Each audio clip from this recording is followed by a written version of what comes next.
Olá pessoal, a gente está de volta aqui então com o nosso console da AWS e para adiantar o serviço aqui a gente já colocou duas seções. Então tem a seção do usuário root, que é essa que você está vendo aqui, lá no cantinho, ó, root, e tem a seção do usuário Roberto.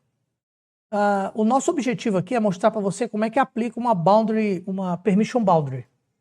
E a gente vai aplicar essa permission boundary no Roberto. Então vamos examinar primeiro como é que se encontra o usuário do Roberto agora, nesse momento.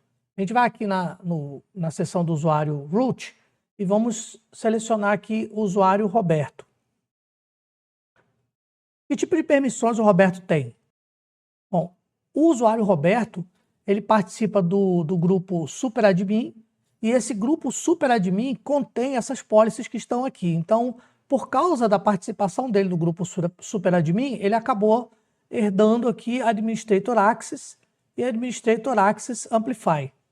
Isso dá ao Roberto condição de fazer tudo aqui. Ele é o super poderoso, é o chefão.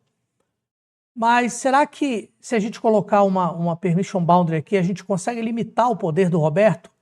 É isso que nós vamos ver agora. Então, vamos primeiro vamos utilizar aqui o perfil a seção do Roberto para a gente tentar criar um bucket S3. Não se prenda ao fato de que talvez você não saiba o que é um bucket S3, não é obrigado a saber, a gente não tratou disso ainda e isso não é importante para esse contexto. Resumidamente, o bucket a palavra bucket remete a balde.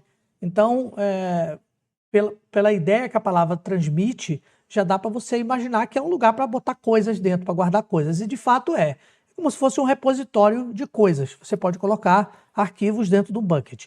Mas isso não é importante agora. O importante é saber que existe um serviço AWS que chama bucket e que você pode criar um bucket e pode deletar um bucket. Nesse momento, o Roberto consegue fazer ambas as coisas. Se ele vier aqui em S3,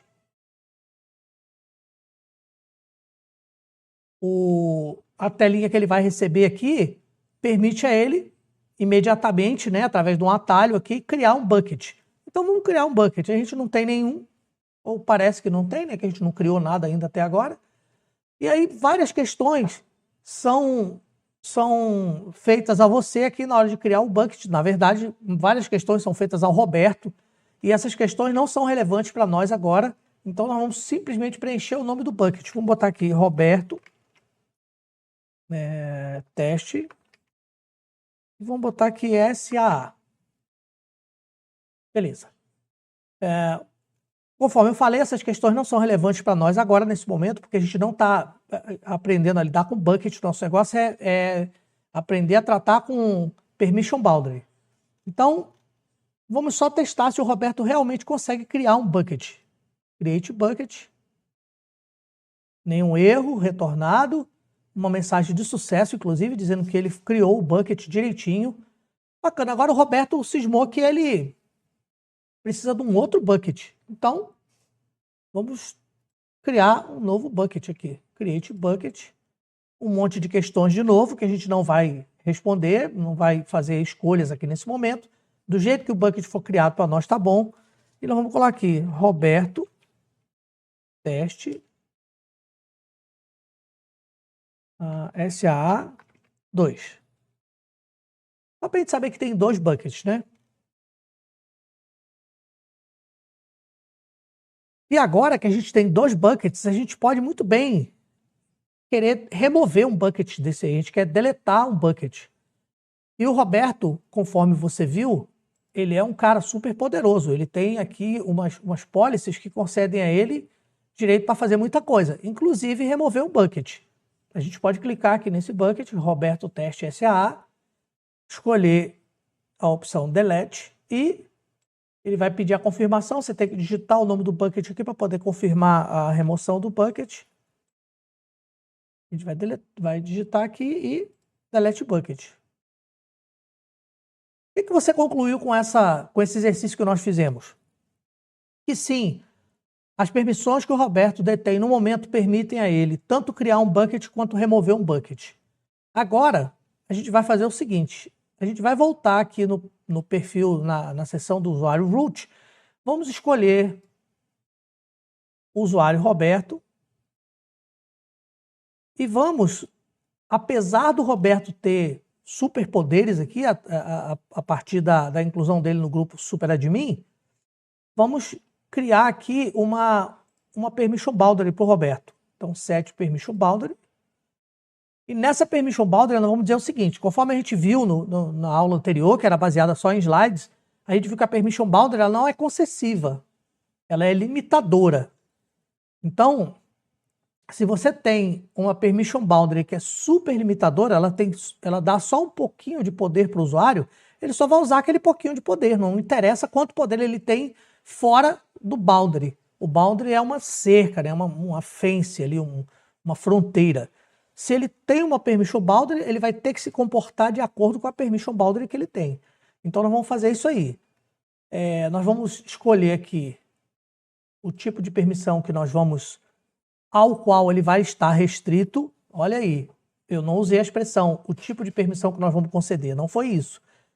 Vamos escolher o tipo de permissão ao qual o usuário Roberto vai estar restrito. Permissões ele já tem bastante fora do boundary. Agora nós vamos traçar para ele aqui um limite. Vamos lá escolher S3. E vamos escolher uma bem restritiva aqui, uma bem modestazinha.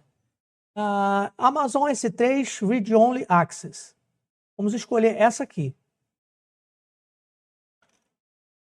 E vamos definir o set boundary.